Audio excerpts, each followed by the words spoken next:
formação e competitividade. Tendo presente a importância e o peso do setor das comunicações na nossa economia e o seu papel insubstituível no modelo de desenvolvimento que o país está a assumir, a competitividade no nosso país refletirá necessariamente a competitividade das nossas empresas e, para tal, o nível de competência dos seus técnicos é determinante. A reforma de Bolonha abriu novos caminhos para a aquisição de competências.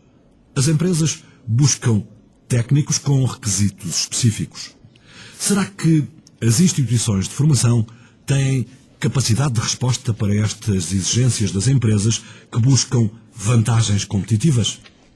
Estas há algumas das questões em debate nesta sessão. A vossa atenção, pois, para o moderador deste painel. Muito bom dia, sejam bem-vindos a esta sessão que está a começar com um bocadinho de atraso, mas acho que tem sido assim durante todo o Congresso. De qualquer forma, vamos aproveitar ao máximo os minutos que temos para estar aqui a conversar um pouco sobre formação e competitividade. Já ouviram esta introdução, não é preciso estar com grandes introduções mais. Tenho aqui 2 ou 3 notas apenas. Eu gostava de lhes apresentar as pessoas que vão estar connosco. O atraso também se deve a que estávamos à espera de mais um participante, mas o Presidente do Conselho de Reitores, o professor Seabra Santos, infelizmente não pode estar, porque está no estrangeiro, ou está a chegar agora e, portanto, não teve a oportunidade de estar connosco. Vinha-nos trazer a perspectiva da Academia, a perspectiva da Universidade. Ele, como Presidente do Conselho de Reitores, era interessante. De qualquer forma, não será menos interessante cada uma das perspectivas que vamos ter a oportunidade de ouvir dos membros da mesa, começando pela minha extrema-direita, sem qualquer conotação. Chanapa aqui representa a Wipro, uma empresa de tecnologias, mas também com muita experiência na área da formação. De resto, ele é o Sr. Chanapa Apri, tenho aqui umas notas, é Senior Consultant da Wipro, já foi professor em várias universidades, nomeadamente na Universidade de Filadélfia e na Universidade do Estado Indiano de Karnataka. O Dr. João Antunes, que é Diretor de Recursos Humanos da Edinfor Lógica CMG, licenciado em Psicologia Social e das Organizações, também com experiência académica, porque está ligado, nomeadamente, no ISPA e na Universidade Lusófona, mas também com experiência nas empresas. Ele já passou pelo setor dos seguros e foi Diretor de Recursos Humanos da Unicis. O professor Rogério Carapuça, uma figura também bem conhecida, Presidente do Conselho de Gestão da Nova Base, com licenciatura, mestrado e doutoramento no Instituto Superior Técnico, e foi investigador do INESC, portanto tem também as 2 perspectivas neste binómio formação e competitividade. Aqui está o Dr. Francisco Madelino, que é Presidente do Instituto de Emprego e Formação Profissional, mas evidentemente com uma vastíssima experiência na área da formação. São estes os nossos convidados com os quais vamos discutir, então, a formação e a competitividade. Esta inter-relação entre estes 2 tópicos é subejamente conhecida, não vale a pena estarmos, enfim, é um ponto assente. E então, num ambiente concorrencial, vem mais ao de cima aquele ditado popular: quem tem unhas é que toca guitarra, não é? Se o professor Seabra Santos cá estivesse, podíamos, se calhar, falar mais da guitarra, porque ele vem de Coimbra, mas, enfim, as guitarras são muitas, é preciso ter unhas para as guitarras, e as unhas são, muitas vezes, a formação. Claro que a formação não é o único aspecto, que não é o único fator a influenciar a competitividade. Nós temos os custos, por exemplo, temos a inovação, a experiência, a informação que circula, mais ou menos. Aliás, a formação também tem a ver com alguns destes aspectos. Na verdade, qualquer um deles pode relacionar com a formação.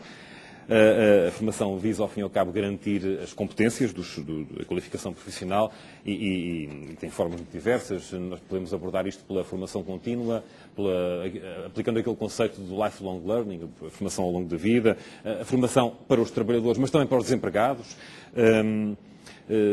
Muitas vezes a formação exige parcerias entre empresas e universidades e centros de formação. Enfim, muitos outros aspectos que com certeza vamos ter a oportunidade de referir aqui. Vale a pena aqui referir, aliás, uma coisa que foi dita, penso logo na sessão de abertura: a competitividade é fundamental para vencer à escala global. E se Portugal se quer posicionar na vanguarda do desenvolvimento tecnológico, precisa, de facto, de formação. Também se disse aqui que Portugal está nas eliminatórias, enfim, na fase de apuramento para o Campeonato Mundial da Competitividade e, portanto, é muito importante falarmos destes aspectos. E, enfim, nós, casos de sucesso, todos nós conhecemos. É preciso percebermos se são exceções à regra, se é possível transformar a regra ou transformar a exceção na regra, se a formação que está a ser feita é aquela que é necessária, que formação está disponível, qual é a disponibilidade das empresas para darem formação aos seus colaboradores, qual é a disponibilidade dos colaboradores para receberem essa formação, a disponibilidade, como eu dizia há pouco, dos desempregados para receberem formação, qual é a atitude perante esta necessidade de formação. O que é que as empresas querem e não encontram, por exemplo, na oferta de formação? Já foi referido na introdução também o modelo de Bolonha, o que é que isto veio modificar. Enfim, tópicos que não vale a pena continuar a referi-los e aqui a sublinhá-los, porque vamos ouvir agora cada um dos nossos convidados e ouvir-vos a vós também. Queremos também que participem. Eu começava por dar a palavra ao senhor aqui, que representa aqui a Wipro, que, como já disse, tem muita experiência, quer na formação, quer nas necessidades das empresas para a formação dos seus colaboradores. Traz-nos a experiência, nomeadamente, da Índia, mas conhece a realidade de outros países. É muito diferente. Porque é que ainda consegue aqueles ótimos resultados de que todos ouvimos falar? I should go there? If you want, you can talk from there. Okay. It's okay.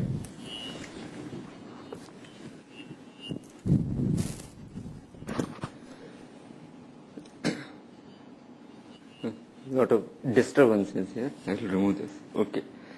Am I audible? Yes. Yeah. So Wipro Technologies, as you all see now, it is originally started in the year 1946 as just in the field of oil products. Having started in 1946, and this now in 1981 has moved into this IT sector. Further, now what we are seeing, it is about 78,000 plus employees company. Size of the company, Wipro Technologies. We have products in other domains also, not only in IT. Put together, it is about 78,000 plus employees company, and it is about $3 billion US company. In this Wipro Technologies, talent transformation is the responsible division for training the employees of Wipro. And this talent transformation has been awarded for the last 4 years best training department across the world by ASTD. ASTD stands for American Society for Training and Development. And we have capability to train about 5,000 employees per day. We can run the training over virtual classroom also, video conferencing also. The classrooms of our Wipro Technologies are having all high-tech tools that are required for effective training. And coming inside this talent transformation, it is not only technical training, it also includes training of soft skills or line behavioral skills or cross-cultural programs. All those are involved in talent transformation. When a fresh graduate is recruited, he or she has to undergo a training of 60 days. At the end of 60 days, he will be put across an examination. If the candidate clears with above 75%, then he will be continued. Otherwise, some chance will be given for improvement. If he improves, then fine. So in this 60 days of training, we cover important technical subjects which probably he or she would have undergone during their graduation program, and further other induction program like soft skills or puzzles to improve the requirements of an IT industry, whatever. See, in our experience, graduates are good in technical field, but IT industry's requirements are different. They should have technical knowledge as well as soft skills like communication skills, analytical skills, application mind, adaptability, interpersonal skills, intrapersonal skills. We have done research on that. For example, going through Bloom's taxonomy or Howard Gardner's multiple intelligence theory. We have met many placement officers across the academias in India, and we identified that the fresher lacks in majorly 4 fields: communication, analytical, interpersonal and intrapersonal. If they are given a training to improve in these skill sets, then they will be good asset for the company. And further, we have also seen that by year 2010, the requirement is very huge in terms of 3.25 lakhs of graduates are required. But across the India, leaving top graded colleges like IITs, Indian Institute of Technologies, leaving those, there are about 1300 plus engineering colleges. And considering all those graduates, right now what is happening is 20 to 30% of their graduates are being employed. When we go to the campus recruitment and recruit people, only 20 to 30% of their graduates are being recruited when they are in final year. Then we studied why only 20 to 30%. What is happening to 80% or 70% of remaining band? We identified they lack in these communication skills, these soft skills, what we called it as. So we thought of, okay, if anyway by 2010 the requirement is very high, why not we do something so that these 70 to 80% of students who are not getting recruited, if we do something to improve their soft skills, then probably we can make them employable, right? So we have come out with a different teaching methodology. That teaching methodology is that, no doubt whatever you are teaching the technical stuff, the products, that is graduates, are extremely good in technical knowledge, but they lack in soft skills which are required by the IT industries.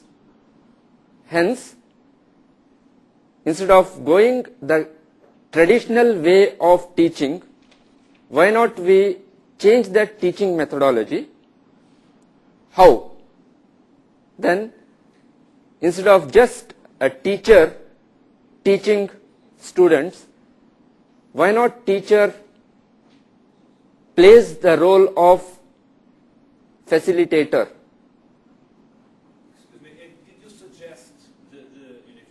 it. And so to do that, Yeah.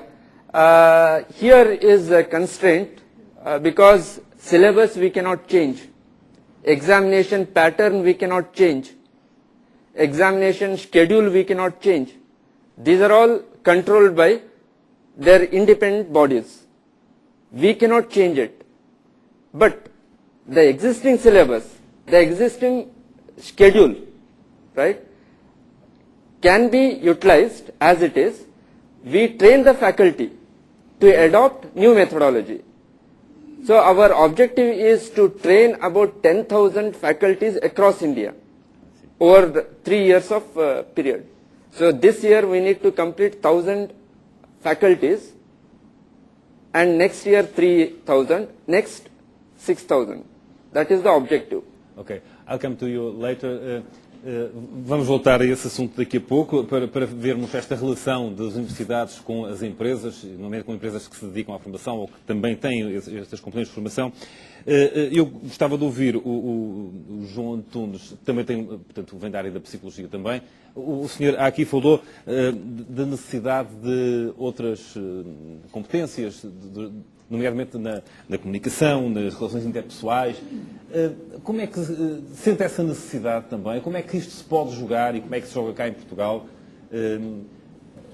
Como é que aprecia o panorama nacional em termos deste equilíbrio das competências, de facto, técnicas com as competências sociais, se quiser? Antes de mais, deixem-me só citar também os contextos sociais da Edifor, a lógica CMG Company, e que de facto tem um historial recente muito interessante, porque foi fruto enfim, a entrada no capital da empresa de uma multinacional, uma empresa que de facto era de base nacional, de grande dimensão, e de facto neste momento está a atravessar um processo de profunda transformação e que implica de facto um conjunto de preocupações sobre este tipo de problemáticas, sobre aquilo que de facto é a qualificação dos seus recursos, sobre a necessidade de atração de talento para a organização, naturalmente para assegurar competitividade. Sobre a questão em particular que coloca, eu devo dizer que, de facto, essa tem sido uma preocupação que eu tenho sentido desde há longa data, não só no meu papel enquanto docente universitário, como também enquanto, não psicólogo, nunca fui verdadeiramente psicólogo, mas sim um técnico de recursos humanos, um gestor de recursos humanos. Efetivamente, cada vez mais a nossa percepção é que nas organizações, para além do background académico, daquilo que são um conjunto de competências core, e que naturalmente, em alguns casos particulares, são absolutamente essenciais para garantir o domínio de uma tecnologia determinada, uma área de conhecimento específica, há efetivamente e cada vez mais aquilo que o senhor aqui referia como sendo as soft skills, que efetivamente assumem um papel proeminente. Voltando um pouco atrás e pensando naquilo que é o modelo tradicional de ensino, em particular das universidades no nosso país. Um modelo muito professoral, um modelo onde, de facto, o pedido à participação, o estímulo ao trabalho em equipa, o desenvolvimento de iniciativa, só muito recentemente, e em algumas universidades mais do que outras, se tem feito sentir, de facto, de uma forma evidente.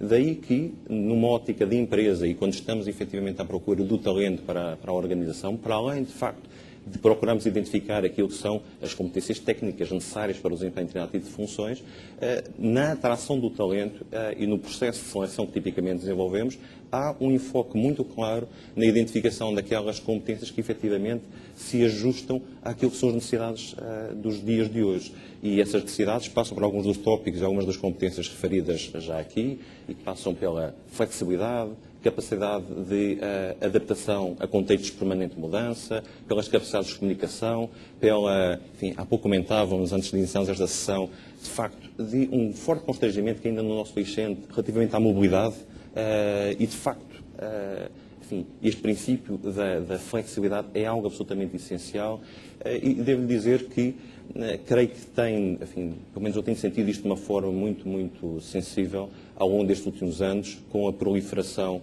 de programas pan-europeus como o Erasmus, onde efetivamente se cria uma predisposição para, enfim, desenvolver este tipo de competência, eu diria de uma forma quase que natural, fazendo parte daquilo que é o percurso académico.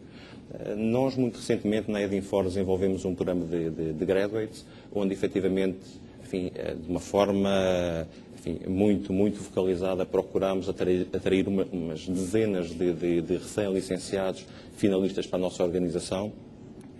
E devo-lhe dizer, de facto, perguntavam muitas vezes, mas a média é importante, a formação académica de base é importante? Naturalmente que é importante, mas para além disso, há de facto todo um conjunto de outros fatores que nós, naturalmente, cada vez mais valorizamos e que procuramos, efetivamente, ver satisfeitos.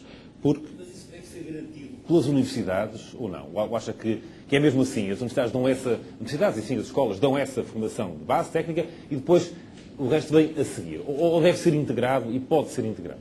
eu acredito convictamente que deve e pode ser integrado. Basta, enfim, tomarmos como referência o modelo de formação norte-americano, onde encontramos, de facto, a ausência daquele modelo professoral que há pouco referia, onde aquilo que, de facto, está em causa é o modelo do business case, da análise do caso, e do trabalho sobre o caso, da reflexão sobre situações práticas. E, enfim, não é o trabalho individual, não é o trabalho na sala de aula, é um trabalho, de facto, claramente ultrapassa essas fronteiras. Acha que este acordo com o MIT pode ir nesse sentido?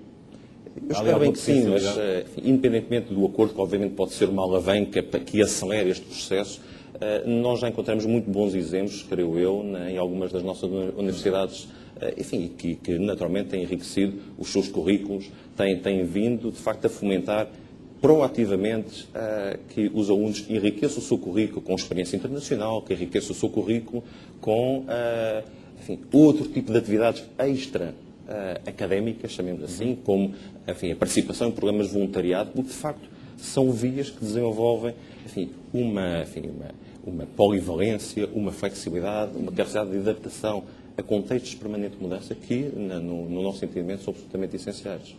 Sr. Rogério Carapuça, sente esta necessidade também? O senhor está com um pé num lado, outro pé no outro, ao fazer esta ponte... Estou sentado. Mas sente... Qual é a reação dos alunos? Eu presumo que nas suas aulas também introduzem estes elementos, como é evidente. Como é que eles reagem? Deixe-me fazer uma coisa que não se faz a nenhum moderador, que é, deixe-me primeiro contextualizar para já responder à sua pergunta. Está bem. Eu penso, aliás, bom dia a todos e os meus agradecimentos à PDC e à Presidência do Congresso por me ter aqui.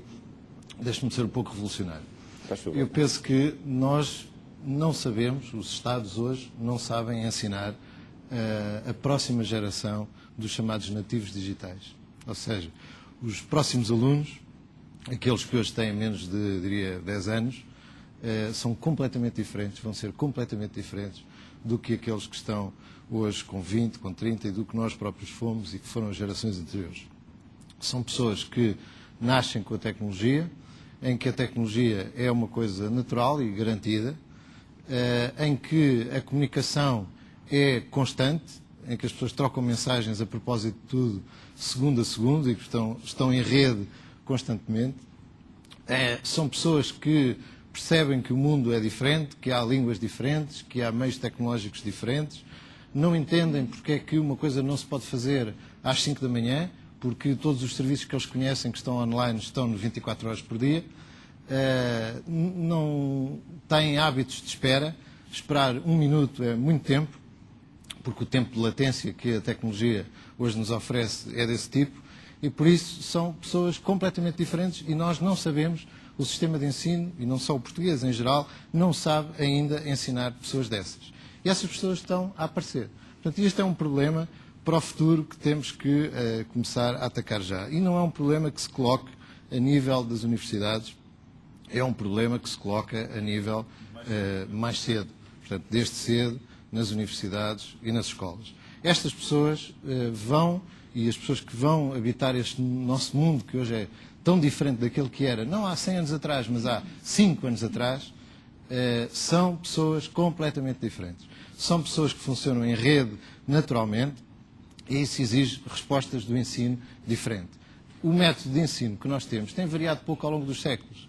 Reparem que nós passámos houve um modelo de ensino que era um modelo de ensino, eu diria, tribal, em que era o mestre e os seus alunos, no tempo dos filósofos.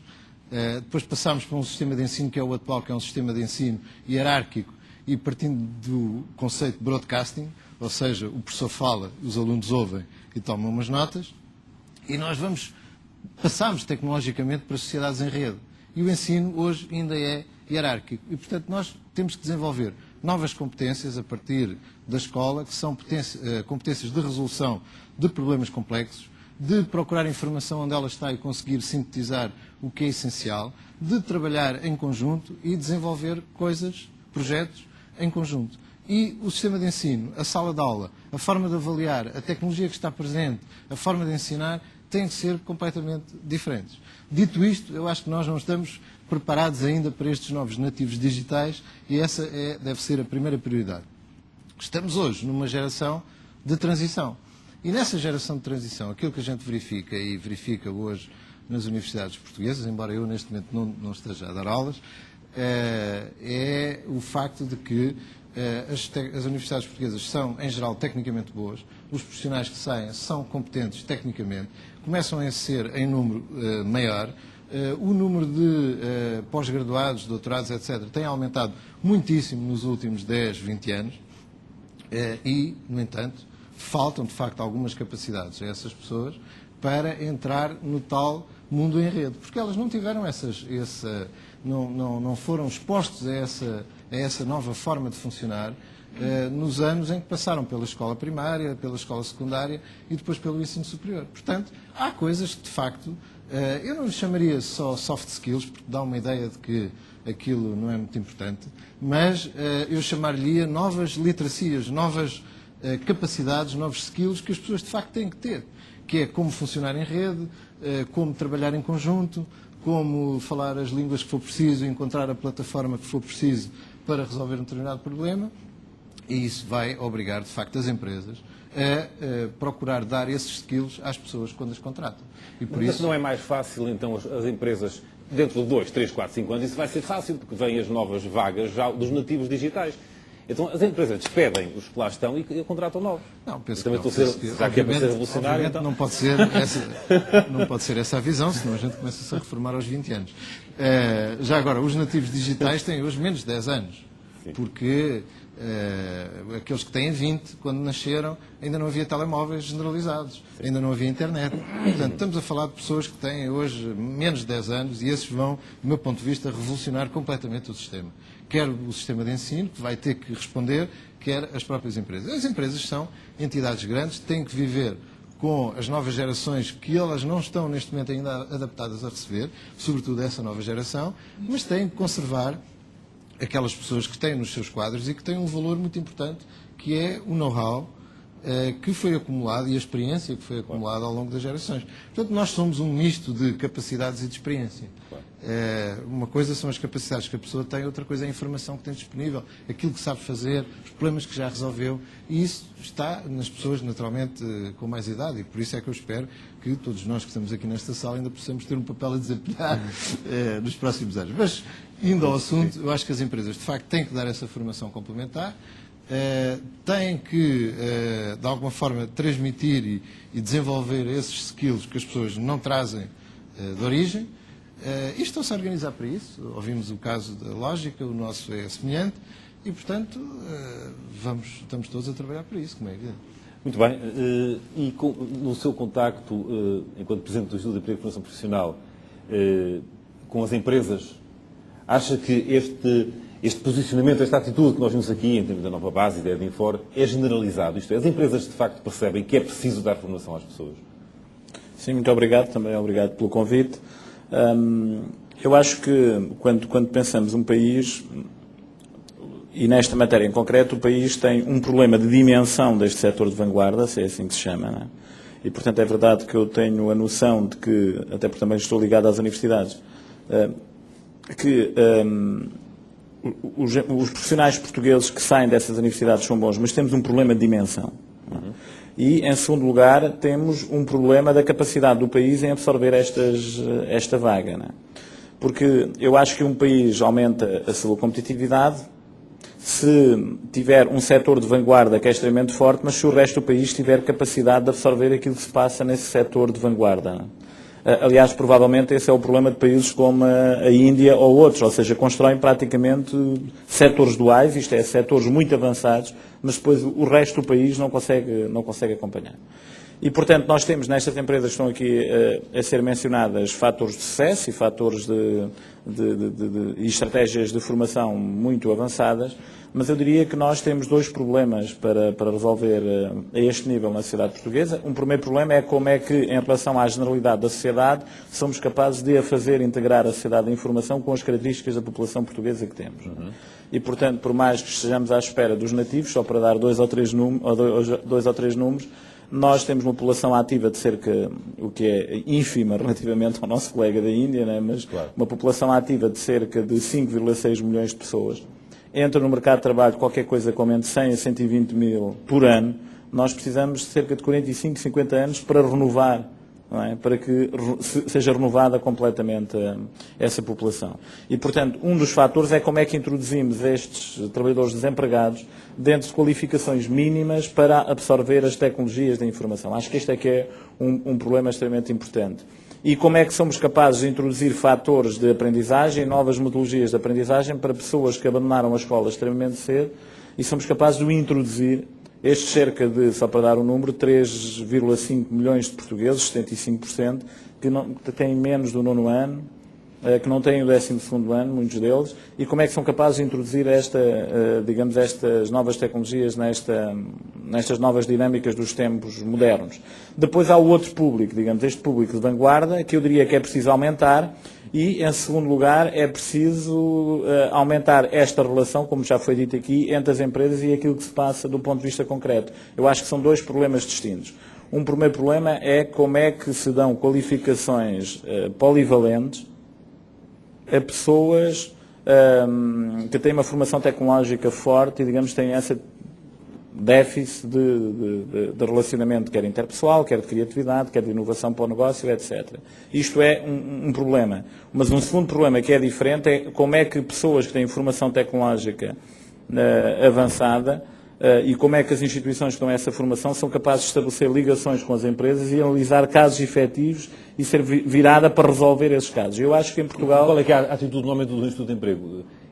O Instituto de Emprego atua não propriamente nos domínios do ensino universitário. Eu diria que no Instituto de Emprego, com as suas funções, temos dois problemas a resolver na sociedade portuguesa. Um primeiro problema é como é que trazemos estes 75% da população para dentro da sociedade de inovação, porque o país não pode estar à espera 40 ou 50 anos. Esse é um problema. Isto é, como é que damos conhecimentos mínimos do ponto de vista de ferramentas que são necessárias para entrar na sociedade de informação. Depois temos um outro problema. Estou a falar das funções do Instituto de Emprego e Formação Profissional. Temos uma necessidade enorme na sociedade portuguesa de profissionais intermédios, aquilo que estarão o 12º ano com 2.000 ou 3.000 horas de formação, capazes de serem funcionários com capacidade para resolver problemas intermédios, digamos, não os problemas mais avançados que se colocam a estas empresas. E eu diria que o problema que existe aqui, embora o país tenha avançado muito e as universidades nos últimos 4 ou 5 anos, nós temos 2 ou 3 centros, conjuntamente com as associações empresariais neste domínio, estou-me a lembrar, por exemplo, do Centro de Eletrónica, é estabelecer uma ligação com as universidades. Temos boas experiências com o técnico, por exemplo, com a Universidade de Aveiro, em que as pessoas entram por estes mecanismos, têm uma formação intermédia para entrar no mercado de trabalho, mas com sistemas de créditos e de ligação às universidades para retomar a sua própria formação. O nome técnico utilizado para isto são cursos de especialização tecnológica, mas aqui estamos ainda... Também, como dizia ali o professor Carapuça, ainda pré-nativos, não estamos nativos nesta relação. Mas a abordagem do Instituto é dar a tal formação de base para que depois eles possam ir para o mercado de trabalho e arranjar emprego, falando. Ou é identificar as necessidades, por exemplo, das empresas, enfim, da sociedade, mas concretamente das empresas, e então formatar cursos ou formatar ações de formação especificamente para responder a essas necessidades concretas que vêm da sociedade. Sim, nós temos instrumentos para tentar resolver as duas situações. Isto é, para o público resolver situações concretas de empresas, nós temos 2 ou 3 centros protocolares de formação, onde as associações empresariais estão nesses centros, conjuntamente com o Instituto de Emprego e Formação Profissional. Na prática temos, se é assim que se pode dizer, 50% do capital conjuntamente com essas associações. Estou a dar, por exemplo, o Centro Protocolar para a Indústria Eletrónica. em que fazem acordos com empresas e fazem formação concreta para responder a essas necessidades. Qual é que é o problema que existe aqui?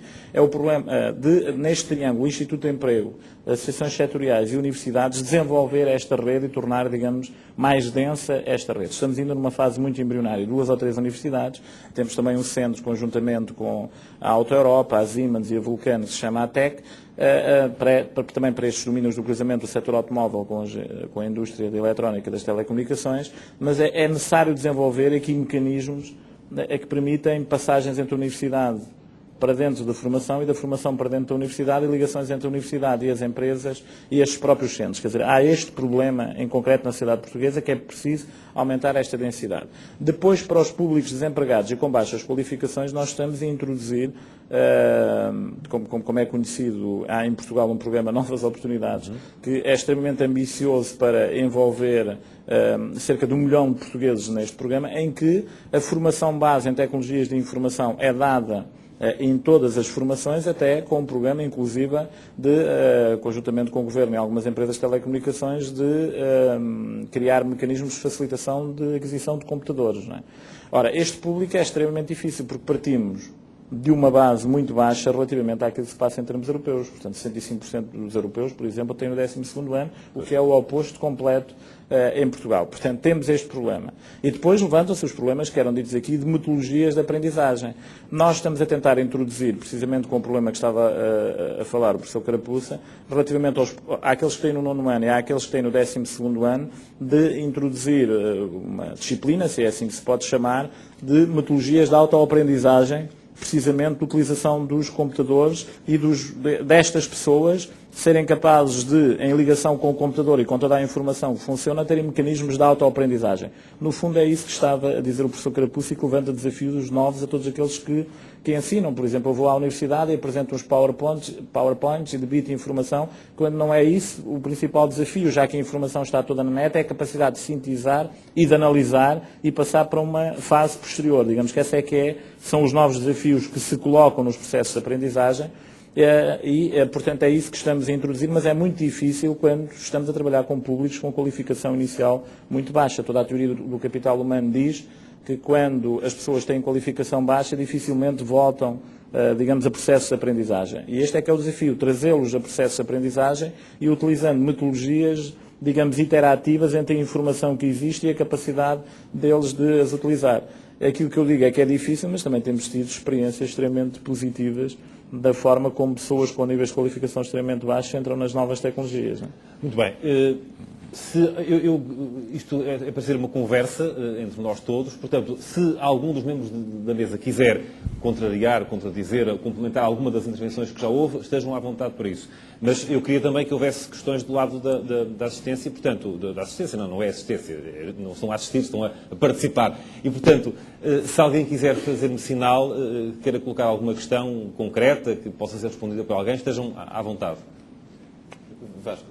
Sim. Se me permite, eu gostava de comentar um dos aspectos referidos nesta última intervenção e que traduz, de facto, uma preocupação que existe e acho que aqui o Instituto de Emprego e Formação Profissional tem, de facto, um papel relevante, ainda que o foco de intervenção não seja fundamentalmente junto das universidades, mas, de facto, existem mecanismos que estão hoje previstos e que visam, de facto, criar condições para facilitar a integração de jovens recém-licenciados, por exemplo, nas organizações.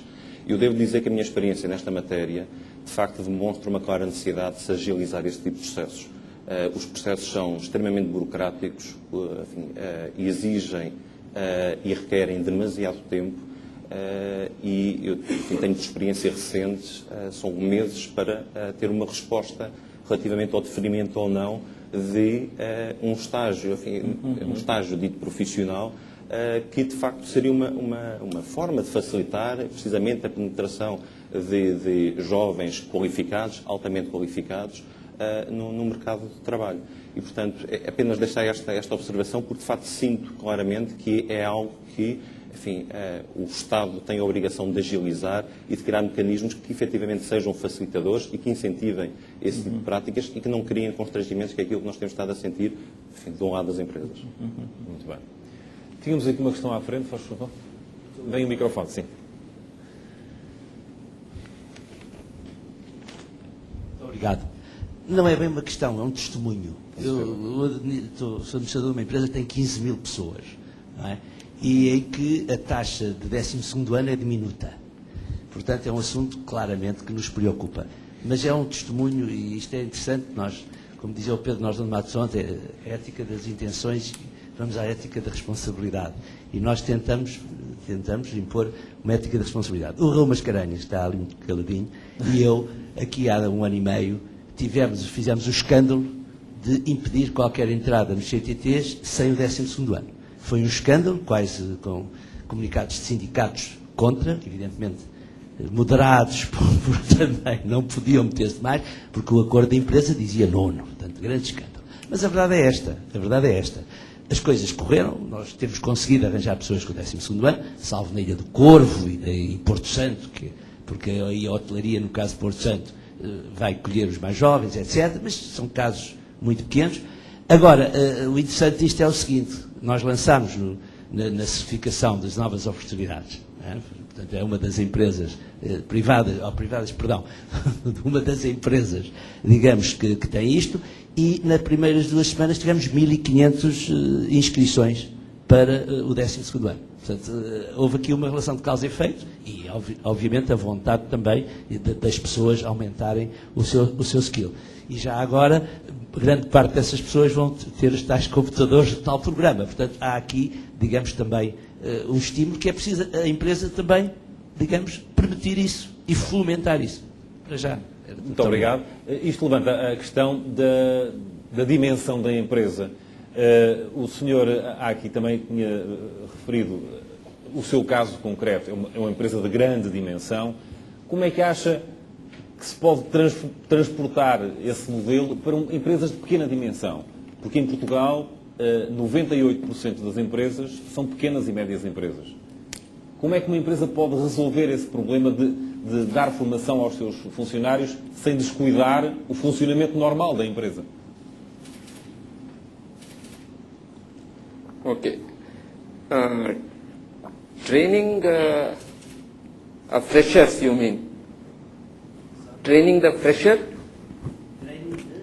Os novos, não é? Just graduate. So, if you are recruiting somebody for any particular project, right?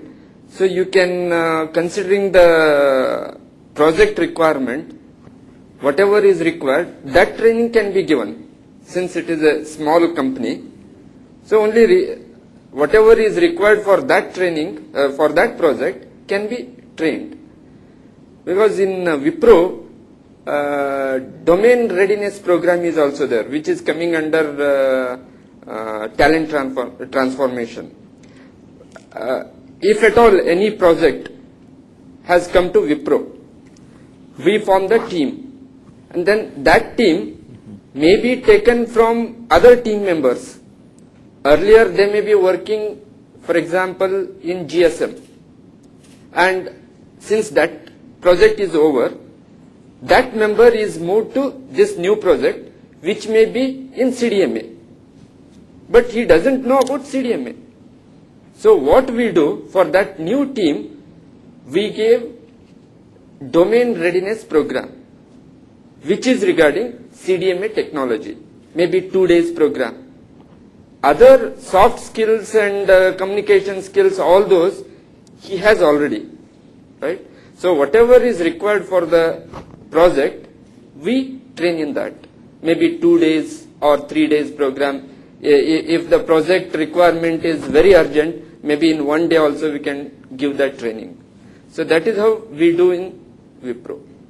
And one more I wanted to add. The question is, how can you apply this model in small companies? No, that's what. Depending on the project. The project. Yeah. We can train in the specific domain. Okay. That requires very small time also and small investment. Eu gostava de ouvir o professor Franco Carapuça sobre este aspecto. A dimensão da empresa, se permite ou não permite esta, entre aspas, veleidade de dar formação. Vamos ver. Eu acho que o problema, ao nível de Portugal, situa-se essencialmente no capítulo das pequenas e médias empresas, porque é a maior parte do nosso tecido empresarial. Porque se estivermos a falar das grandes empresas, dos Correios, mesmo de empresas da dimensão da lógica CMG, da Nova Base, etc., todas estas empresas vão ter os seus programas de formação e, portanto, eu penso que não é com estes que a gente se deve preocupar. Quando muito, temos que agilizar determinado tipo de processos para que estas empresas possam, inclusivamente, disponibilizar estágios, agilizar diversos tipos de mecanismos de contacto com a sociedade civil. O problema é das pequenas e médias empresas, porque não é a mesma coisa a pessoa numa equipa de 10 prescindir de 2 para estar a ter formação do que numa equipa de 2.000 prescindir de 200. Portanto, eu penso que Portugal tem um tecido muito grande de pequenas e médias empresas e tem um grau de associativismo, eu diria, baixo. Ou seja, nós normalmente não nos juntamos para fazer coisas uns com os outros, a não ser em último caso. E quando começamos a criar associações, criamos uma por cada bairro ou até por cada rua e, portanto, temos milhares de associações empresariais. Mas isso é um pouco a nossa cultura também, não é? É um pouco a nossa cultura. Isto deve-se resolver contrariando a cultura. Exatamente. Ou inventando novas soluções. Contrariando a cultura também, porque, obviamente, há os tais skills e o trabalhar em conjunto é um deles que temos que desenvolver. Portanto, e quando há, de facto, uma massa crítica pequena numa determinada empresa, essa empresa tem que se associar a um conjunto de empresas semelhantes para fazer uma coisa que seja de comum interesse, como seja, por exemplo, criar mecanismos de formação em colaboração com organismos de interface, como é, por exemplo, o IFP, que tem essa missão e que procura fazê-la com os meios que tem. Portanto, é fundamental para os empresários, para os pequenos e médios empresários, perceberem que a formação é essencial para a competitividade. Ou seja, que as pessoas, se não forem pessoas muitíssimo competentes, não vão ter futuro. E por isso eu gostaria de chamar a atenção dizendo outra coisa que eu acho forte, que é os estudantes que estão hoje a trabalhar em Portugal, muitos deles não vão trabalhar em Portugal. E os estudantes que estão hoje a estudar na Índia, muitos deles vêm a trabalhar em Portugal. Portanto, o mundo vai ser completamente diferente. E, portanto, as pessoas vão ter que ser formadas e quem tem a responsabilidade de gerir as suas empresas também tem a responsabilidade de formar as pessoas, de torná-las mais competitivas, porque senão a empresa não vai ser ela própria competitiva. E há uma mudança muito significativa que eu chamaria a vossa atenção, que está subjacente em algumas coisas que estão a acontecer, como, por exemplo, a reforma de Bolonha. As pessoas olham para a reforma de Bolonha e dizem, bom, standardizar os cursos, fazer da mesma duração, dividir aquilo em módulos, facilita a mobilidade e tal, é ótimo e tal. Portanto, parece uma coisa politicamente correta, como se costuma dizer, ou seja, que faz sentido em qualquer cenário. Mas há aqui uma coisa, uma transformação subjacente que está a passar despercebida e que eu acho que é uma questão muito importante. É que a escolha de que formação a pessoa vai ter, a escolha dos skills que ele vai adquirir, está a transpor-se das instituições de ensino para a própria pessoa. Ou seja, cada vez mais vai ser, com esta modularidade possível, cada vez mais vai ser a própria pessoa a escolher quais são os módulos de formação que vai ter ao longo da sua vida. E isso é uma mudança absolutamente radical na nossa sociedade e no nosso ensino. Porque até agora, quando um aluno queria, por exemplo, fazer medicina ou engenharia civil, o que ele fazia era inscrevia-se na Faculdade de Medicina ou no técnico e era a universidade que dizia as cadeiras que ele ia fazer. E, portanto, a formação era determinada pelo formador e não pela pessoa que vai ser formada. Com passos como o da reforma de Bolonha, é a pessoa que escolhe qual é o currículo que vai ter, porque ele escolhe fazer um primeiro ciclo de 3 anos num determinado sítio para obter determinadas competências e escolhe ter o segundo ciclo noutro sítio para ter uma formação complementar. Portanto, e essa ainda assim com cadeiras responsabilidade... opcionais que podem... Exatamente. Portanto, essa responsabilidade transfere-se cada vez mais para a pessoa. E isso não é uma coisa simples, porque a pessoa não está, obviamente, tão bem preparada para fazer essa escolha como as pessoas que, eventualmente, terão mais experiência, porque são mais velhos do que ele, para fazer essa escolha. Mas essa transformação vai acontecer. E as empresas, obviamente, têm um papel também fundamental, que é dizer quais são os conjuntos de skills que precisam que as pessoas tenham, consigam transmitir isso às universidades e consigam elas próprias ter a responsabilidade de formar as pessoas nas coisas que as universidades não vão fazer. Mas esse interplay entre as universidades e as empresas também não está a funcionar como devia, no sentido em que as universidades têm que se aproximar muito mais das empresas, para perceberem o que é que as empresas precisam. Mas esse é um discurso que nós já ouvimos há muito tempo, não é?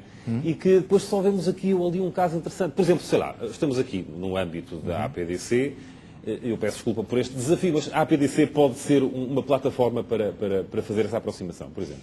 Já que é para o desenvolvimento das comunicações, estamos aqui a falar de um aspecto importante para o desenvolvimento. Isso terá que colocar à direção da APDC. Mas o senhor provavelmente é sócio e pode ter uma palavra a dizer, eu só estou a pedir a sua opinião. Mas, eu acho que todas as... repara, a APDC representa para aí 8 ou 9% do PIB em termos de empresas associadas. Andará um número dessa ordem de grandeza. Portanto, obviamente, é uma associação importantíssima e pode desenvolver uma série de papéis, como, por exemplo, contribuir para que haja mais troca de informação entre os seus associados e aquilo que eles necessitam e aquilo que o sistema de ensino possa fazer. Eu penso que essa poderá ser uma possível preocupação. Eu lembro-me, porque há pouco tinha falado do déficit associativismo. Agora, portanto, nada substitui aquilo que tem que ser o interesse das próprias pessoas, portanto, aqueles que vão ser formados, e das empresas, para garantir que, de facto, essas coisas, essas transformações, esses skills, etc., vão sendo dados. Mas nada substitui também o interesse das próprias universidades em saber o que é que o mercado de trabalho precisa. Porque hoje em dia todos somos vendedores. Claro. Hoje em dia todos vendemos os produtos que desenvolvemos. E, portanto, as universidades têm que ter um papel de ir à procura dos melhores alunos, ir à procura dos melhores professores, ir à procura de ver o que é que os empregadores precisam e ir vender as suas capacidades, porque não, a esse mercado, para dizer, olha, venha treinar aqui as suas pessoas nos meus cursos de pós-graduação, por exemplo, porque são melhores nisto, nisto e naquilo, mande para cá os seus funcionários para fazer este e aquele programa. Já agora é isso que alguns cursos, como aquele que há bocado referiu de CMU, etc., estão a procurar fazer, que é, com a ajuda dos professores que vão estar nesses programas, ir junto das empresas e procurar vender essa capacidade. Vender não é uma coisa errada. Vender é uma coisa nobre. E cabe também às universidades vender as suas capacidades e dizer às empresas, olha, eu sou capaz de fazer isso. Já agora, se acha que eu devo ser capaz de fazer outra coisa, diga-me o que é, porque eu vou tentar adaptar-me também. E acho que essa mudança é uma mudança fundamental. Quer nas mentalidades dos alunos, quer nas mentalidades das universidades, quer nas mentalidades das empresas. E, apesar de tudo, eu acho que as empresas até estão a procurar fazer o melhor que podem, no sentido em que aquelas que têm meios para isso fazem os seus programas, aquelas mais pequenas, obviamente, têm que recorrer ao associativismo, não vejo outra maneira. Claro. Já se falou aqui do ensino à distância, o senhor aqui falou-nos de videoconferências para a formação. O Instituto de Emprego e Formação Profissional utiliza estes mecanismos de ensino à distância para ações de formação? Não, utiliza muito pontualmente. Poderia ser uma resposta, por exemplo, para empresas mais de pequena dimensão, que não podem mandar os seus colaboradores, por exemplo, de Bragança, uma semana para... Enfim, o Instituto não está só em Lisboa, eu sei, mas para mandarem para outro sítio qualquer, uma empresa do interior, se puder, no seu próprio local de trabalho, através da internet, a banda larga começa a generalizar-se, se 2 horas, dispensar ali 2 horas do horário do trabalhador para estar numa ação de formação, podia ser também uma forma. Sim, mas qual é a dificuldade de aplicar isto na prática? Quer dizer, o Instituto, só para explicar a lógica e tentando responder ao que estava também a comentar, o que estava a ser dito, portanto, uma questão são públicos para dar qualificações mínimas e esse público é extremamente difícil funcionar em formas de e-learning. Para estes setores em concreto, e isto tem que ser uma dialética entre o desenvolvimento do Estado e das associações, o Estado escolheu uma forma que é o seguinte: quem conhece perfeitamente o mercado são as associações empresariais e fazemos censos em conjunto com as associações empresariais. E aqui colocam-se vários dos problemas, isto é, se essas associações empresariais são capazes de envolver as pequenas e médias empresas ou não. E, portanto, temos muito caminho a fazer aí, com os problemas que existem do associativismo em Portugal. E neste setor, em concreto, são utilizadas formas de e-learning para ensinar. O problema que está é em trazer os próprios trabalhadores das pequenas e médias empresas e os dirigentes dessas pequenas e médias empresas e que eles tenham poder dentro das próprias associações empresariais para fazer, digamos, canalizar os programas para estas pequenas e médias empresas. Porque, para ter uma ideia, nós temos para aí em Portugal, por exemplo, enquanto na União Europeia, cerca de 10% dos ativos, é um inquérito que se faz nas últimas 4 semanas, estão normalmente em ações de formação. Em Portugal, os dados andam sempre entre os 3% e raramente ultrapassam os 4%. Não é?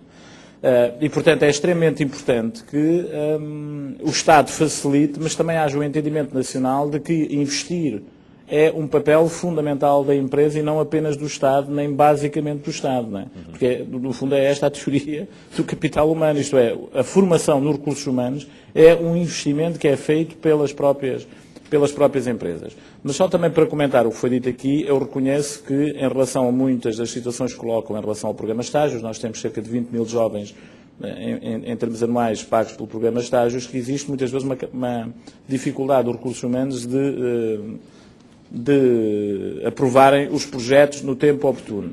Mas também gostaria de dizer que este programa, estamos agora a discutir as novas medidas para a racionalização das medidas de emprego, mas também gostava de dizer aqui, passando, digamos, se me é permitido também introduzir aqui algum ponto de discussão. Eu acho que se há setor onde deve ter um efeito de vanguarda extremamente importante e onde, por exemplo, o Estado deve ter efeitos de seletividade na aprovação dos estágios, é precisamente no setor das telecomunicações. Não é? Isto é, quando eu estou, quer dizer, é uma discussão interessante se eu pensar que estou a falar em empresas de grande dimensão, com lucros extremamente elevados, se eu devo colocar ou não que, digamos, o emprego de pessoas altamente qualificadas e de jovens e o investimento feito em formação deve ou não ser subsidiado pelo Estado. Se isso tem ou não um efeito positivo sobre os mercados ou se o Estado deve canalizar esse investimento para outro tipo de segmentos. E já agora, eu não sou um especialista neste setor, mas a impressão que eu tenho dos processos negociais que tenho feito com empresas estrangeiras é que Portugal apresenta duas grandes vantagens quando se discute a captação de investimento direto estrangeiro em Portugal. A primeira grande vantagem que as empresas internacionais colocam, estou-me a lembrar da negociação com a Solvay ou outras, é a qualidade da infraestrutura de telecomunicações, né? Nomeadamente na área metropolitana de Lisboa, né? E que isso é um fator competitivo. E o segundo tem a ver com a relação de qualidade entre o preço que é pago aos licenciados que trabalham nesta área e a qualidade do trabalho que eles próprios fazem e, inclusivamente, uma terceira variável tem a ver com a questão da língua. Normalmente nós falamos português e francês, e porque falamos francês e inglês, os jovens, e porque falamos português entendemos basicamente o espanhol e, portanto, toda a América é entendida por nós e temos uma grande facilidade. Mas isto introduz ainda daquilo que eu penso que numa sociedade com as características da nossa, para aumentar esta qualidade das infraestruturas e esta competência que nós temos para entrar na sociedade de informação, fatores como o preço das telecomunicações é um fator ou não fundamental com as características que têm os portugueses, quer em termos de rendimento, quer necessidade de entrar na sociedade de informação, se não pode haver aqui um fator de manobra extremamente forte para todos nós aumentarmos quer a formação por mecanismos de e-learning, não é? Quer a entrada dos portugueses na sociedade de informação, quer o investimento que os próprios portugueses poderão fazer nesta própria matéria. Não é? E eu acho que temos ainda aqui um longo caminho a percorrer nesta matéria, que são fatores tão importantes para dinamizar a formação das pessoas e o envolvimento das pequenas e médias empresas em processos de formação à distância, embora também eu diga, daquilo que conheço em relação a todo o mundo, a penetração de fenómenos de e-learning nas pequenas e médias empresas está ainda numa fase muito embrionária, seja nos Estados Unidos ou na Inglaterra ou noutro. É um assunto muito fashion, não é? Muito politicamente correto, mas ainda com níveis, porque não há e-learning se não houver uma produção de materiais didáticos e de conteúdos muito forte para essa formação. Eles são extremamente caros e implicam conhecimento e know-how do país para produzir esses próprios conteúdos e, portanto, nós aqui também estamos numa fase pré-nativa nesta matéria em muitos destes segmentos para as pequenas e médias empresas. Mais alguma questão que haja? Ok, of course. E-learning, we have that type of training also. If the topic is very important and which does not require talent transformer, such topics we select and create e-course and put it on website. So our employees, whenever they find time, they go through that and get the talent. That is one method we adopt. So e-learning is also there.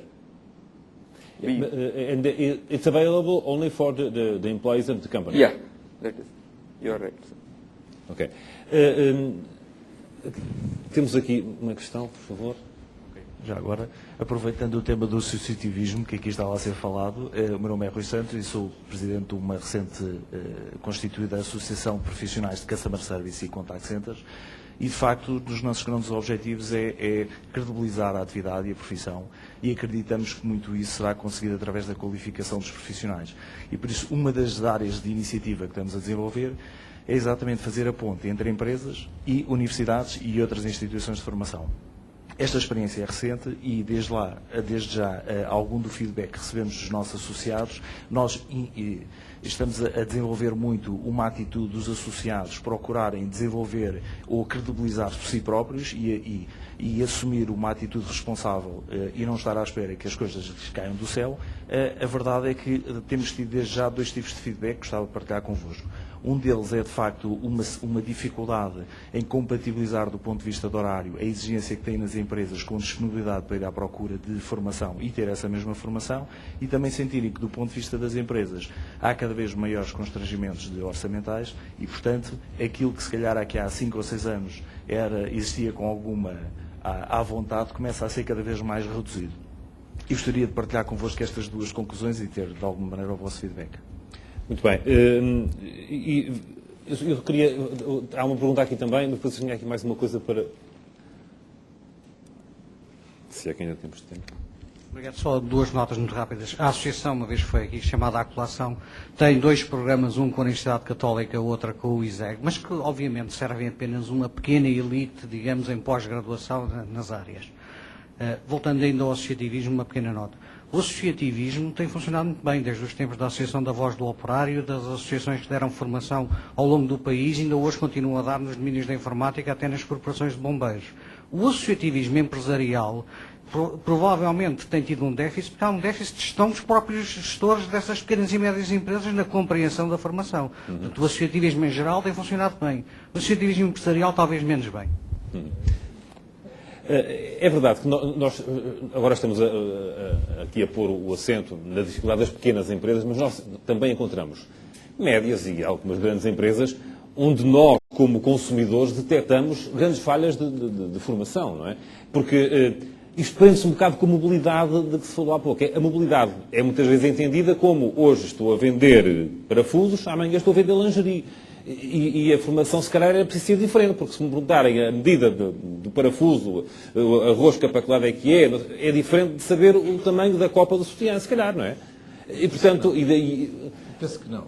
Penso que essas adaptações ao caso são as coisas mais fáceis de formar. Até porque há uma motivação imediata muito grande do empregado saber aquilo. O problema são as competências genéricas que são necessárias e essas é que são pesadas de desenvolver, são custosas e parecem menos imediatas e, portanto, é mais difícil. É um investimento, de facto, que as empresas têm que ter. E isso tem a ver, essencialmente, com uma coisa que é, de facto, a qualidade da gestão. É a gestão a perceber-se de que, de facto, essas coisas são essenciais, porque, senão, de facto, os custos e outros temas vão ser vistos como mais importantes e de facto, as coisas não acontecem. Eu penso que gostava de chamar aqui também a atenção para um outro ponto. Eu, quando vim para este painel, não sabia bem qual era o formato e, portanto, como venho preparado normalmente para todas as possibilidades, trazia também um PowerPoint e no qual eu mostrava um slide de um estudo recente que mostra que os alunos portugueses são, de todos os europeus, os que estudam mais horas.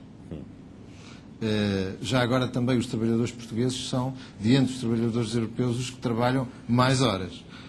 Já agora, os alunos portugueses são os que, de entre os europeus, têm resultados menos bons, assim como os trabalhadores portugueses. Portanto, há aqui, de facto, um problema de produtividade.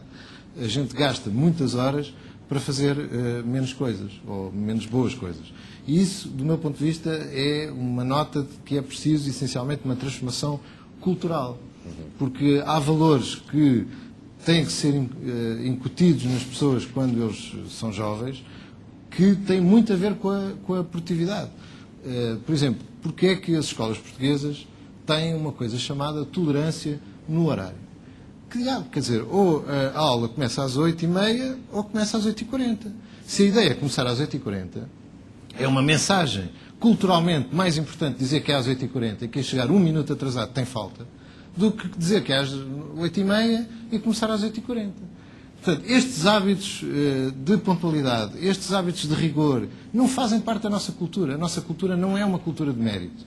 E é essa a transformação essencial que nós temos que fazer em Portugal. Feita essa transformação e havendo necessidades do ponto de vista do negócio, as pessoas vão fazer, porque é assim a cultura. E eles vão ter que fazer. E vão fazê-lo naturalmente porque encarrilam dentro daquele sistema. Porquê é que os trabalhadores portugueses, quando vão para o estrangeiro, são sempre cotados como os melhores entre os melhores? Porque vão para um sistema que está organizado e dentro desse sistema eles funcionam e tiram partido dos skills que eles têm. Portanto, o que quer dizer que os skills técnicos que eles têm não são assim tão maus. O que está mal é o sistema. E o que está mal é a cultura. A nossa cultura não é uma cultura de produtividade, não é uma cultura de rigor, não é uma cultura de mérito. E essa transformação leva uma geração a fazer. Temos a facilidade ou a felicidade de poder fazer essa transformação numa altura em que os instrumentos tecnológicos estão aí e a nova geração de nativos digitais está aí. A questão é se a gente o vai saber aproveitar. E essa é que eu acho que é a grande questão nacional que se coloca ao país neste momento. Porque esta guerra é uma guerra de morte pelo futuro de Portugal. Ainda pegando na questão da mobilidade e da formação, ainda gostava de lançar uma outra questão para saber as vossas opiniões. Uma empresa, porque é que há de apostar na formação dos seus colaboradores? Se sabe que a mobilidade está aí, depois vem o vizinho do lado e vem cá que agora pago mais. Qual é a motivação que ele pode ter para, ele gestor, ele empresário, para dar a formação? Muito simples, é uma questão de sobrevivência. Se não tiver essas pessoas bem formadas, não vai conseguir fazer o seu negócio. É o risco que tem que Está correr, claro então. que vai perder alguns, mas é a vida. E, portanto, tem que ser assim. Quer dizer, a gente tem que fazer o nosso caminho, formar as nossas pessoas. Quem está bem, quem não está bem, muda-se e vêm outros. O mundo é assim. E a gente não pode olhar para esses problemas. Qual é a sua opinião? Esta ideia, porque de facto, eu creio que mais do que um risco é de facto uma necessidade. E é uma necessidade que pode funcionar a favor e deve funcionar a favor da própria empresa que se dispõe a fazer esse investimento. E funcionará naturalmente, creio eu, como um mecanismo de retenção do próprio talento da organização que vê que, enfim, essa mesma organização lhe oferece as condições para poder, de facto, criar enfim, os mecanismos de desenvolvimento que são absolutamente necessários, não só na ótica da empresa, mas também na ótica do próprio. O facto de eu trabalhar numa empresa que me dá a oportunidade de me valorizar e de me desenvolver profissionalmente é naturalmente um motivo para eu estar mais enfim, ancorado nessa mesma organização. Ainda dentro deste princípio da mudança cultural, eu gostaria também de reforçar aqui uma nota que me parece ser bastante relevante e que tem a ver com enfim, a palavra que utilizou há pouco da responsabilidade. Parece-me claramente que a responsabilidade não é uma responsabilidade do Estado, não é uma responsabilidade das universidades, não é uma responsabilidade das empresas. É e deve ser cada vez mais uma responsabilidade de cada um de nós enquanto atores em todo este processo. E daí que é importante, naturalmente, que as ferramentas estejam disponibilizadas, os instrumentos estejam, de facto, à nossa disposição, mas cada vez mais, e creio que aí há algo que também decorre enfim, de Bolonha, que é, eu sou, de facto, o primeiro responsável pela construção do meu trajeto, seja no meio académico, seja no meio empresarial. E, de facto, esta é uma nota, de facto, que me parece muito relevante. Ainda complementando esta ideia, há uma outra referência que eu gostaria de deixar e que tem a ver com, já se falou aqui também da iniciativa das novas oportunidades e de todo o trabalho que me parece de grande mérito no sentido de criar o tal sistema nacional de reconhecimento, validação e certificação de competências. De facto, as competências não são exclusivamente adquiridas por via de uma ação de formação tradicional. As competências são adquiridas fazendo. E fazendo, de facto, enfim, é algo que nos permite adquirir a experiência, que, para além do saber, é efetivamente um elemento absolutamente diferenciador. E nós começamos mesmo, estou a pensar numa área muito particular, a certificação de Project Management. Há cada vez mais uma valorização, para além daquilo que é o tempo de sala de aula, uma valorização daquilo que é a experiência concreta da gestão de projetos no terreno. E, de facto, isto traduz uma visão que me parece, enfim, e buscando também aquelas ideias da formação ao longo de toda a vida. É uma responsabilidade individual de cada um de nós, é algo que, de facto, deve ser incentivado. Devemos criar os mecanismos, naturalmente que sim, mas é uma responsabilidade de cada um de nós, enquanto atores intervenientes em todo este processo. Muito bem. Só para completar, porque é que o e-learning não tem, às vezes, mais impacto do que a gente gostaria? Porque o e-learning é autoestudo. Os tais hábitos não existem nos anos Nós pessoas, estamos não é? habituados a... Alguém tem que nos dar formação. A gente só tem que ir à aula e chegar não menos do que 10 ou 15 minutos atrasado. Não temos o hábito do autoestudo. Mas se a cultura for uma cultura de mérito e se a pessoa for premiado porque sabe determinada coisa ou não sabe determinada coisa, ele vai arranjar a maneira de descobrir como é que se sabe formar. O problema é se a gente não tem a cultura de mérito, porque aí a pessoa não vai ser muito mais valorizada nem muito menos valorizada se não souber aquela determinada coisa. Então fica à espera que alguém o forme.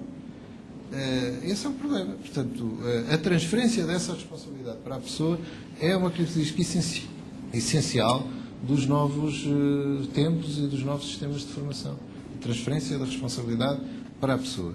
E isso só vai acontecer se nós colocarmos no terreno uma cultura de mérito. Já agora, outras das diferenças culturais que há entre Portugal e a Europa e os Estados Unidos é o entendimento da falha. A falha na Europa é uma coisa grave, não é? Uma coisa grave, a pessoa fica com vergonha para a vida toda. A falha numa cultura mais americana é uma coisa normal. O indivíduo falhou, para a próxima há de tentar e há de conseguir melhor. Desde que não seja uma coisa fraudulenta, pronto, falhou, teve azar, para a próxima há de tentar melhor. E muita da nossa aversão ao risco tem a ver com a nossa interpretação da falha. Falhar é socialmente muitíssimo penoso nas sociedades europeias. E essa é outra mudança cultural que nós temos que fazer. Só não falha quem não faz. Só não falha quem não experimenta. E falhar, às vezes, tem uma parte pedagógica, que a pessoa, para a próxima, em princípio, já não faz um erro parecido.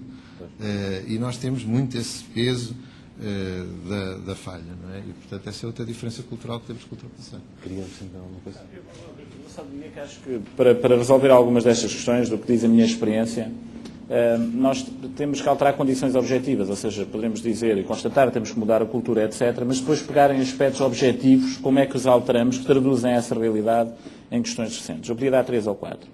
Olha, por exemplo, as associações, as PMEs não entram na formação, nem têm dificuldade em liderar os processos associativos onde estão inseridas. E o Estado utilizou vários programas que têm dado resultados, mas alguns parcelares, e que eu acho que é preciso equacionar. Por exemplo, o Estado colocou em cada associação empresarial 2 ou 3 consultores que faziam a ligação entre as PMEs, a associação.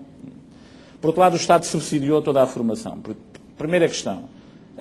Esta lógica de subsidiação completa, como é que joga com o incentivo, com a vontade de alterar, produziu bons resultados ou não, né? Dentro desta lógica de responsabilidade. Acho que é uma matéria que todos nós temos que refletir, nomeadamente vem um novo quadro comunitário de apoio, as questões estão em cima da mesa, mas a alterar estas condições objetivas, né? Se vamos aqui ao lado, em Espanha, a formação é oferecida por associações empresariais, numa lógica privada, as empresas recorrem a essa própria formação.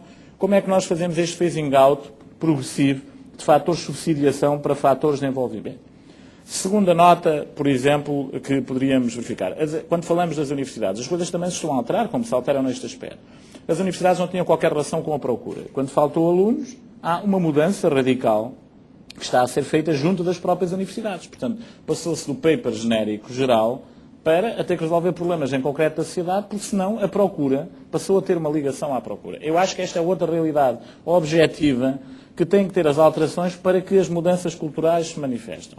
Terceira nota, nós temos, por exemplo, um setor de telecomunicações ainda, nomeadamente nos segmentos mais avançados, a funcionar sempre em situações de muito monopólio, também é um fator de introdução de concorrência. Como é que se altera a regulação disto? É evidente que este setor de inovação e tecnologia, o objetivo de cada empresa não é estar em concorrência, é inovar para estar no segmento de monopólio, suicídio, isso até não é mau. Eu acho que os economistas eles falham nesta análise de dizer que a concorrência é sempre boa e eu acho que em certas situações o monopólio estimula a inovação. Mas como é que se regula isso com fatores de concorrência mínima para que os mercados entrem? Por exemplo, quarto aspecto, quando se diz, mas individualmente tem que haver maior responsabilidade. Também as coisas se alteraram, porque o desafio, como estava a dizer o professor Carapuça, desde 2000, é que Portugal deixou de ter hipótese de concorrer em termos de segmentos de trabalho intensivos. E à medida que as empresas e as pessoas se convenceram que a batalha é forte, há uma grandíssima procura daqueles que abandonaram a escola. São dezenas de milhares que abandonaram o 12º ano com 3 ou 4 cadeiras por fazer e que estão a trabalhar nos segmentos. Daqueles que perceberam que tinham o 12º ano têm que voltar à universidade. Como é que nós pegamos nestes novos segmentos, percebemos o que é que está a acontecer e as pessoas estão motivadas e as empresas, porque a necessidade faz o homem E o desafio que está colocado sobre a sociedade portuguesa é de grande tensão neste momento, daí a economia estar a avançar lentamente como se fosse um jumbo, porque este desafio é diferente dos desafios todos passados. Esta quarta crise é diferente da crise de 70, de 80, de princípios de 90, porque não é uma crise do ciclo económico, é uma crise da estrutura do aparelho produtivo português. E eu acho que a cultura resultará às alterações do ambiente envolvente e do contexto de estudar estas questões objetivas e perceber como é que as alteramos, e eu acho que muitas delas estão a alterar, provavelmente terão que se alterar mais rapidamente, porque senão será dramático para a sociedade portuguesa. Eu acho que a indústria de telecomunicações é fundamental, porque, na minha opinião, nenhum país compete hoje nos mercados mundiais se não tiver uma ou duas áreas metropolitanas com aquilo que nós chamamos de economias de conhecimento e de aglomeração extremamente fortes, e nós praticamente temos duas, muito insuficientes nesta matéria. E o que é preciso fazer para formar melhores pessoas, ter melhores tecnologias, melhores infraestruturas na área metropolitana de Lisboa e do Porto, para ser competitivo neste mundo cada vez concorre mais entre empresas dentro de áreas metropolitanas e não propriamente em países, que acho que é uma espécie de regresso às cidades-estado, não é? Em que, se olharmos para a Península Ibérica, são 5 áreas metropolitanas, ou 6 que estão em competição, e em que as telecomunicações são um elemento fundamental, não é? Porque o conhecimento hoje passa, as compras hoje passam por esse espaço de telecomunicações, as vendas, e num país com as heranças negativas fortes do sistema educativo, temos que ganhar terreno a todo o custo, e não nos podemos dar ao luxo de ser muito elitistas em certas situações. Temos que ser na vanguarda elitistas, mas ser capazes de arrastar todo o país para este novo segmento, e temos que ser revolucionários na forma de ensinar. Não podemos ser conservadores e formalistas na forma de recuperar pessoas com métodos tradicionais. Muito bem, muito obrigado. Nós vamos ter que terminar. Havia aqui, disse aí, en passant, referiu um aspecto que era um outro ponto que eu gostava de ter discutido aqui, que era a questão da qualidade da formação, a avaliação dos resultados, a avaliação da qualidade. Isso era um ótimo aspecto também para nós aqui abordarmos. Só uma última questão para o senhor aqui, para saber como é que abordam na Wipro essa questão de dar formação e correr o risco do colaborador ser levado para uma empresa concorrente. Can you repeat, sir? Yes, perhaps I can say it in English. You give the skills to your employees, Yeah. and then you risk that they are caught by a competitor. How do you approach this question? You are talking about attrition, right? People moving from one company to other right. company. You spend funds giving the skills to that employee, and there he goes to work for a competitor. How do you approach it? You risk. It's a risk you are. When forming the team itself, project manager will take care of that also. Only risk management it is. But truly speaking, can we stop that attrition? I don't think. Okay. Because somewhere our employees may be going, and newcomers may be from some other company coming into our company. That is also quite possible. Muito bem. Sabem que em Portugal, enfim, nós estamos a lembrar provavelmente do caso dos pilotos que vão para a Força Aérea e depois a TAP vai buscá-los. É um dos casos que ao longo das décadas se tem arrastado em Portugal. Mas, enfim, não vamos agora entrar por aí, vamos ter que terminar. Quero agradecer aos membros do painel por terem estado aqui connosco e agradecer também aos membros da plateia por terem estado a colaborar connosco nesta sessão. Espero que tenha sido útil. Temos agora uma pausa para café e depois a outra sessão é às 11. Enfim, têm 10 minutinhos. Muito obrigado. Vamos fazer um intervalo de aproximadamente 30 minutos. A CBE convida os senhores congressistas a tomar um café no Business Lounge. Queiram, por favor, dirigir-se ao piso 0. Retomaremos os trabalhos pelas 11h30. Será uma sessão plenária dedicada ao grande debate da TDT em Portugal. Aproveitem mais uma vez para visitar os stands das empresas presentes no Business Lounge e vejam as novidades no Venture Lounge. Então até já.